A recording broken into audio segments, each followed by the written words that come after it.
Al Jazeera podcasts. Today, MAGA sends a message to the U.S. military. No more politically correct and overbearing rules of engagement. Just common sense, maximum lethality, and authority for warfighters. The so-called Secretary of War wants his generals to be ready to fight. The question is, against whom? I'm Kevin Hirten, and this is The Take.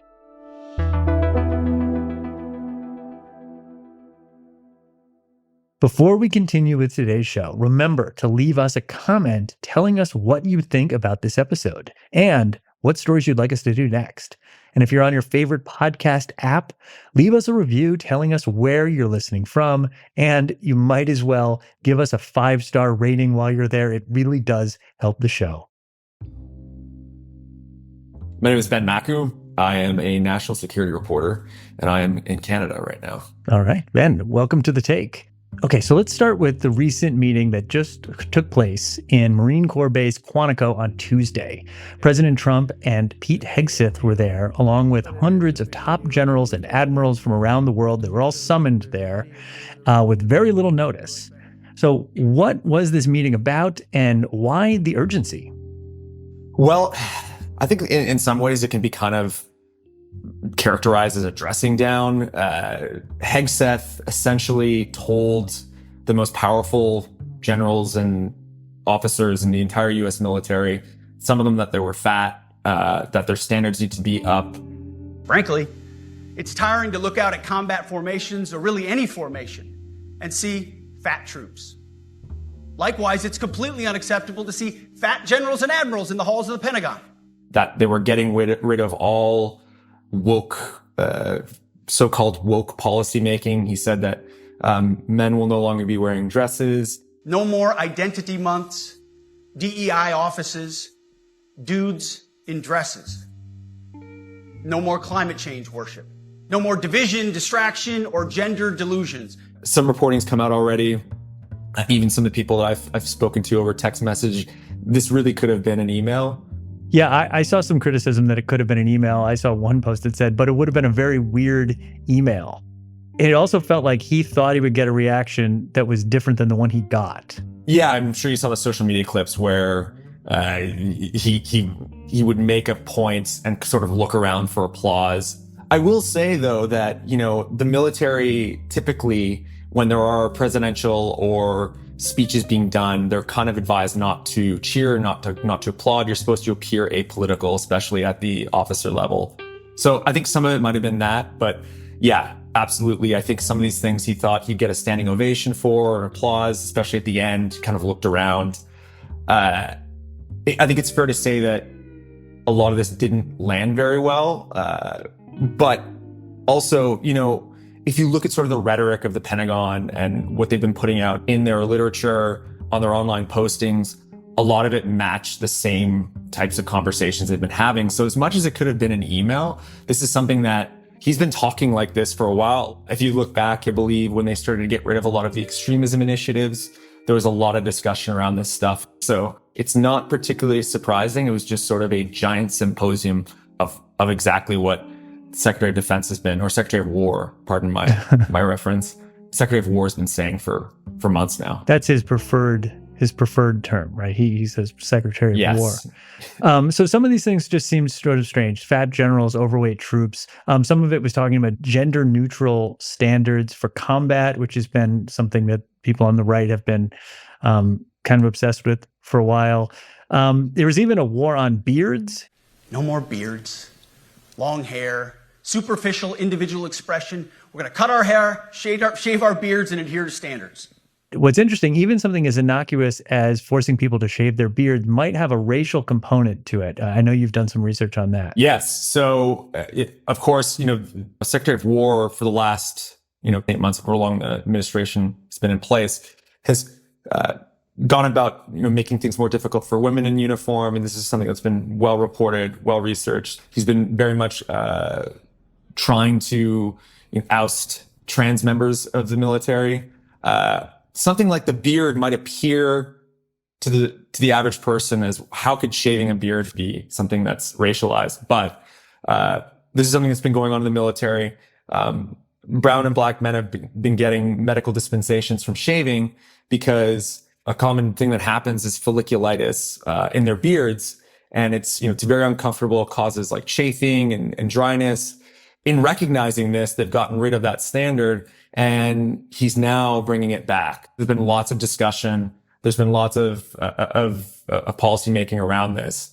And as much as it was a bigger thing during the war on terror to have a big beard in the military, there was a component of it that was respecting people's rights and people's health that was at stake. Right, because it was a policy that was born out of racial sensitivity. That's why it needs to be abolished. Mm-hmm. Yes. I mean, I think when you're going after these things, if you take them all together, you can, I think, fairly assume that this is sort of a policy making around that. It's targeted. Right. So Hegseth, he ended the speech with a prayer.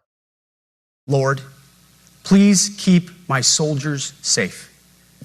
Lead them, guide them, protect them, watch over them. Which in and of itself is not unusual, but it does add to some existing concerns given his history of Christian nationalism. And these are concerns which came up during his confirmation. And so just for those who don't know a little bit of background, this is a guy who has a Crusader cross and the slogan Deus Vult, which is Latin for God wills it, tattooed on his body. Now, Deus Vult was a medieval battle cry of crusading knights who were invading the Holy Land and is sometimes used by white supremacists.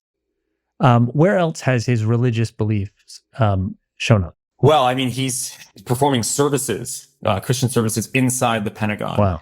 And I've had people tell me that there are people in the Pentagon who are uncomfortable with it, who are kind of shocked that they're making this a religious experience when it's supposed to be a secular institution.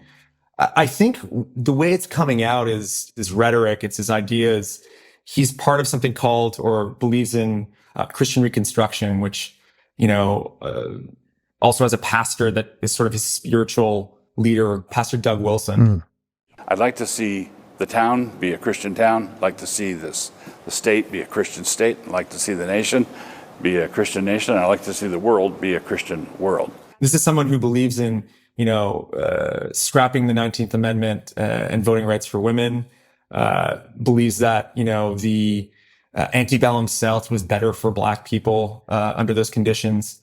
So these are pretty extreme positions. But I think, when you're looking at it from a military perspective, I think his rhetoric around Christian nationalism, and of course he's embraced this in Pentagon ads. There was a recent one that quoted biblical passages. It was very clear that there was a Crusader aspect to this, or at least a reference to it, because of course the Crusader forces were in the Middle East. Yeah. And the U.S. military has been very active there during the global war on terrorism. He also refers to all soldiers generally as warfighters or warriors, which I think it's fair to say is, a deeply biblicized word. You look at like Gideon and the warrior Gideon in the Bible, but, as long as I've been reporting on military issues, I rarely hear the word warrior. I hear the word soldier. Yeah. So it's a very specific thing to say. And I think, words matter. And this is something he's made a sort of a baseline of the way he talks about the military, infusing it with this Christendom, this religious power. Right. In one of his books, American Crusade, he calls for a 360-degree holy war against the left, which he says has been dominating education, religion, and culture. He also writes that Christians must fight like they did in the 11th century against Islam. So again, going back to the Crusades, he writes, arm yourself, metaphorically, intellectually, physically. Our fight is not with guns yet. But what's interesting is that some of your reporting has shown that this might be working. It might be helping recruiting in some parts of America. Obviously, I think there's been a lot of reporting around what you can believe and not believe when the Trump administration says something. Yeah. But the Pentagon has come out and said that they've met recruitment goals 4 months early. Many of these ads and these things, I think, are a hit among white nationalists and the far right. I should also point out as well that white nationalists and the far right have always joined the U.S. military. This is something that dates back, to the Confederate days. The Pentagon is also, in that same breath, probably the most diverse organization in the entire world, and something it used to bill itself as. especially under the Biden administration. What he's been doing, as I mentioned, when he's trying to make it a more hostile, difficult place to be a woman or a trans person and a brown or black man, you can assume then that he's trying to target a certain demographic. And I think when you have these types of ads, you're attracting people in this way. To answer your question, I think it is working. But I think it's also a very destructive thing, and it's not good for the future of the U.S. military either. We'll have more with Ben after a break. Esmond Bradley Martin, one of the world's leading investigators of the illegal poaching trade, was murdered in his own home in Nairobi, Kenya in 2018.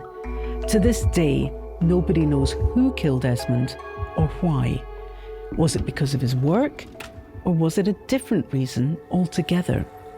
Hear from Esmond's friends and colleagues in True Crime Reports.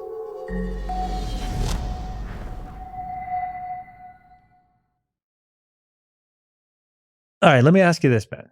This event clearly played well with the MAGA base. And as we said, it might be activating Christian nationalists who may or may not be wanting to join this new version of the military. But what about the people who are already there? From your reporting, how is this playing out internally? Well, internally, all I've heard is that there's a lot of cringe around this. Yeah. I mean, some of the things, the chat groups that I've seen, or a lot of head slapping and wondering what's going on. I think also not just the religious side of it, because there's just an over-religiosity that's been infused into the Pentagon. But I also think just some of his antics have been seen as lame by the average soldier. One in particular, he announced a new Pentagon drone program to accelerate drone purchases, because this is obviously the way that future battles and future wars will be fought. And the U.S. military is behind on this. He announced a new program, and it was, on the grounds of the Pentagon, and he had these quadcopters above him flying. So it was very theatrical. We'll arm combat units with a variety of low-cost, American-crafted drones, leveraging our world-leading engineers and AI experts. And third, we're going to train as we expect to fight. Senior officers, I'll grab this. Here's the memo. Senior officers must overcome bureaucratic risk aversion in budgeting, weaponeering, and training. I was reporting a story on that, and I had people tell me how cringe they thought that was. Yeah. And this is sort of part and parcel a lot of the things he does, because he is a showman. I think more than any other member of the Trump administration, he very much is the most television-oriented person other than Trump himself. He's very comfortable just walking back and forth on a stage and speaking to many people. Well, we should say for our international listeners and viewers, he is a former Fox News host. He was on the weekend morning show. So just in case, that is his background. Weekend morning host. Yeah. It is his background, and he is good at it. I mean, I think that there's no doubt about it. And I've been told by many people that he does a lot of this specifically for President Trump to see him, because President Trump is, as we know, it's been well reported, a TV addict. He's always on Fox News. He's always watching. So let's talk about the timing of this event, because he's talking about how this is going to be the most deadly army in the world, and we're going to do all these great things. Yet hours from the event, the government then shuts down. The U.S. government shut down much of its operations on Wednesday as deep partisan divisions prevented Congress and the White House from reaching a funding deal. Is there going to be any sort of effects on the fighting capacity of the U.S. military due to this shutdown we're now in while we're recording? So from my understanding, I mean, the military is a critical source. You can't just pause the nuclear codes if something happens just because there's a government shutdown. The soldiers have to continue fighting or have to continue serving, but their pay is paused. So I think you can imagine, and I've known many soldiers my entire career, and payday is important. these are people that should be paid and like to be paid. And the last thing they should be worrying about is their financial security, especially when you're serving abroad or, you're part of the special forces, which does some of the most, covert operations in the world that requires massive amounts of focus, which I think we can assume part of the deal is that you'll get paid. And right now they won't be getting paid as long as this goes. There's also a massive civilian core to the Pentagon. So those people will also be affected. Obviously, this is a political thing that's happening. That's why this pause has been created. But it's the juxtaposition to where this great fighting force rally the troops, and then, by the way, you're not getting paid this week. Yeah, I know, right? We have your back. We have your back, and the check is in the mail. Yeah, the check's in the mail. So, okay. So as we sort of wrap up, big picture. At first glance, this MAGA military push seems kind of contradictory, right? Because on the one hand, Pete Hegseth is out there talking about reclaiming the warrior ethos. Everyone needs to be able to do pull-ups, and we're the most lethal fighting force in the world. But then politically, MAGA is sometimes isolationist, as you know. I mean, they want no part in foreign wars. So what gives, right? But then Trump comes on stage right behind Hegseth and kind of gives away the ball game. Only in recent decades did politicians somehow come to believe that our job is to police the far reaches of Kenya and Somalia, while America is under invasion from within. We're under invasion from within. This makes more sense if you posit that these guys do not see the enemy as out there. Their enemies are domestic, right? Trump has already ordered the National Guard to D.C., to L.A., Memphis, Portland. So there's two questions I want to finish with. Was this event all about preparing the generals to fight American citizens one day? And based on your reporting, is this military ready and or willing to do so?